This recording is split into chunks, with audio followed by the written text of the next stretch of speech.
Welcome to Squadron ScaleWorkshop. My name is Brett Green, and this morning the mailman delivered a parcel from Shizuoka on my front doorstep, and it contains Tamiya's brand new 1/72nd scale Messerschmitt Bf 109 G6. Now, I know there are a lot of people who are going to be saying, not another 109. However, let's take a few things into account. First of all, there were 33,000 Bf 109s built during World War II. Around half of those were the G6 variant. So there's a huge variety of camouflage and marking schemes, and is a massively popular modelling subject. The other thing to keep in mind is that probably the best kit of a 109 G6 in 1/72nd scale at the moment is the Fine Moulds kit, and that dates back to original moulds from 2005 with their initial F2 release, and their Bf 109 G6 came out in 2007. So we're talking about moulds that are between 12 and 14 years old. And technology has come quite a way since then. The Fine Moulds kit has nice surface detail. It is a good fitting kit, and I think for its day it was reasonably well detailed as well.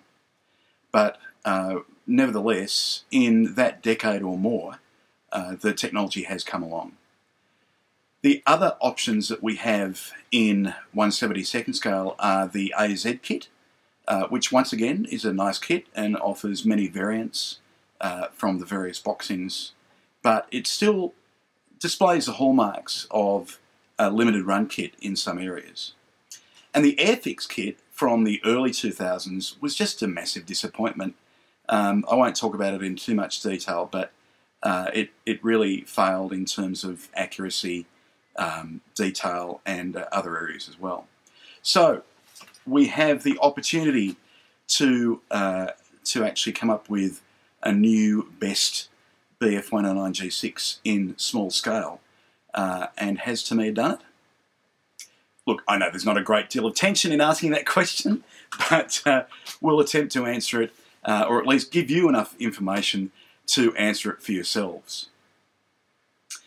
The new Tamiya kit contains just 49 parts in grey plastic, 6 parts in clear, 2 polythene caps, and a decal sheet with markings for 2 options.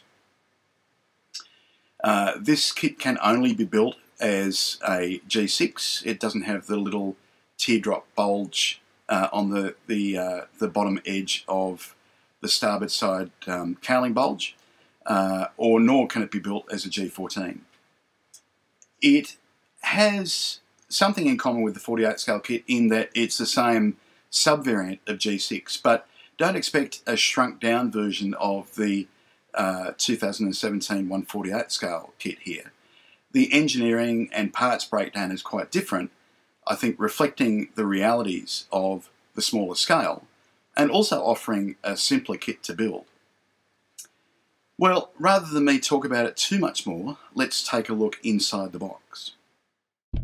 46 of the 49 grey plastic parts are contained on this single sprue. The upper cowl parts for the Bf 109 G6 are contained on this smaller sprue, suggesting that we might get different variants in the future with a different sprue. Fuselage halves are engineered with a number of inserts. The most obvious is the forward fuselage, where this area is covered by the 3 parts seen in the previous sprue. The cowl bulges, the bulla, are moulded directly to the engine cowlings. The upper gun cowl is the pressed metal variety, with machine guns and hinge line moulded in place. The area of fuselage directly behind the pilot's head is also a separate insert. You'll note that this area only contains a part with the pilot's stowage bin, not with the square bulge that was present on MW50 powered aircraft. Some of the cockpit detail is moulded to the fuselage sidewalls, but this is really only the first layer of detail. Cockpit detail parts, including the throttle, the fuel line, trim wheel, fuse box, and the seat, will be added later on. The cockpit floor, the rear bulkhead and front bulkhead are moulded in an interesting fashion. The rudder pedals are actually moulded as part of the forward bulkhead. Here's the centerline cannon cover, as well as a control stick and aerial mast. The third major insert is for the tail surfaces. We find that the horizontal tail surfaces are moulded as a single piece with the elevators in fixed position, and the short tail with an integrated rudder is also a separate part. The direction finder loop is small but has a stout connection point. Optional 300 litre drop tank is very nicely detailed. The fixed propeller position means that there's really no possibility of error here. A rather dull photo, but here are the two polythene caps included with the kit. Check out the restrained and crisp surface detail on the upper surface of the wing. The wing bulge is recessed into the bottom of the upper wing, creating a very realistic impression of the wheel well when the model is complete. Here are the one-piece radiator housings and lower flaps moulded into the neutral position. And undercarriage legs feature very stout locating points. A view of the other side where we can see the structural detail moulded onto the inner surface of the gear covers. Two styles of gun sight, one Gallen Panzer head armour for the pilot and a single style of windscreen are included. And here are the centre section and rear sections of the canopy. Note the locating points on the centre section to pose the canopy open. All of the clear parts are very thin and very clear indeed.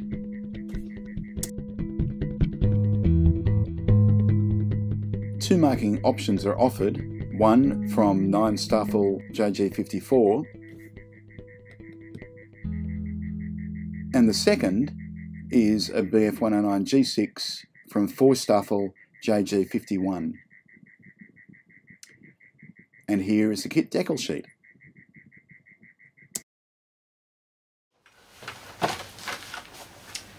So there we have Tamiya's 1/72 scale Bf 109 G6. It's a beautiful kit.